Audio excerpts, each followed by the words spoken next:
Hi guys, it's Mark Zicree, Mr. Sci-Fi, also known as Mark Zicree with Space Command.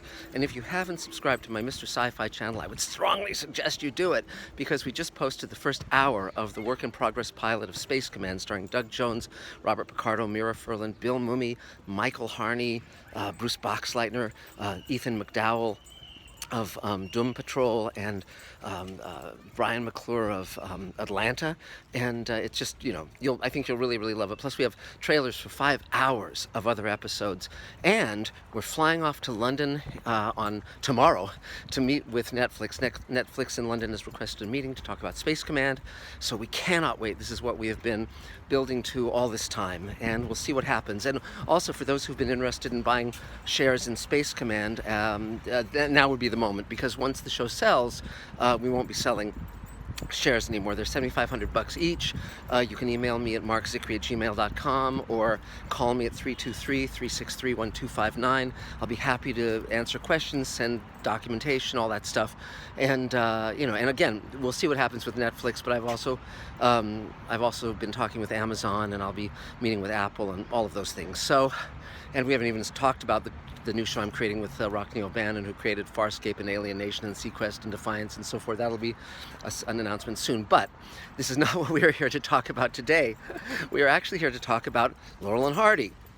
Now, what's that got to do with science fiction? I mean, at least Abbott and Costello went to Mars, but what did Laurel and Hardy do? Well, here's the story. This is how we're connecting with science fiction. First of all, for those of you who are younger and don't know about Laurel and Hardy, it's not your fault, because when I was a kid, all the Laurel and Hardy shorts were showing on television all the time. It was very easy to come across them and find out how absolutely wonderful they were and are.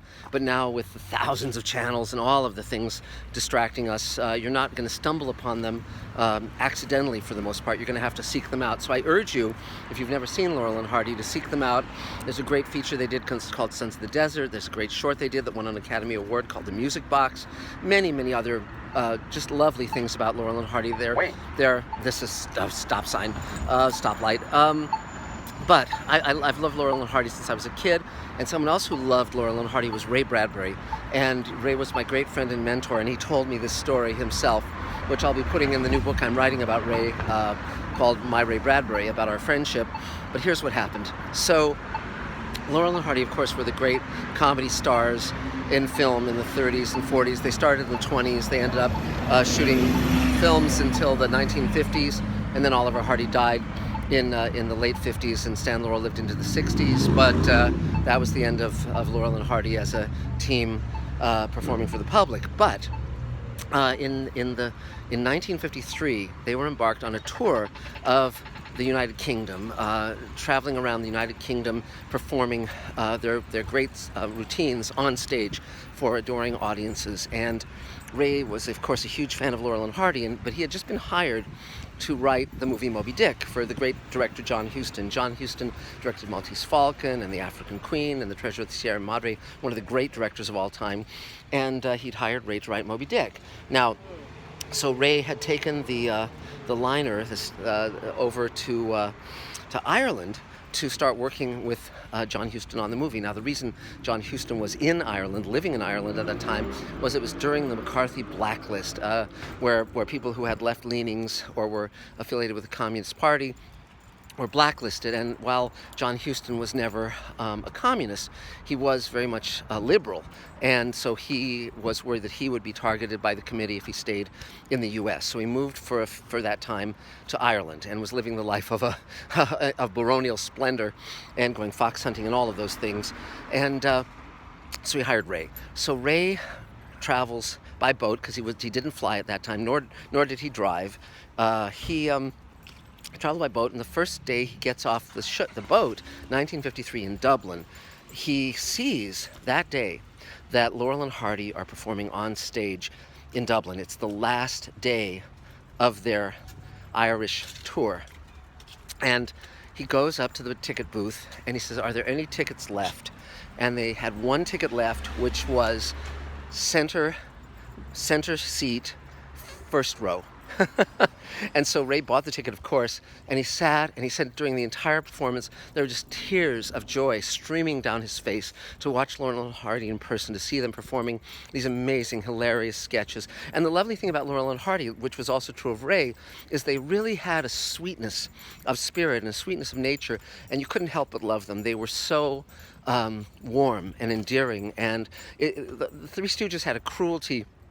And Abbott and Costello didn't even like each other, but Laurel and Hardy there was always an affection under all of the hijinks and all of the mayhem, and they always seemed very childlike. And so Ray sat there with tears streaming down his face, and then when the show was over, he went backstage and he told me, he said, I didn't even tell them I was a writer. I just wanted to bask in their glow.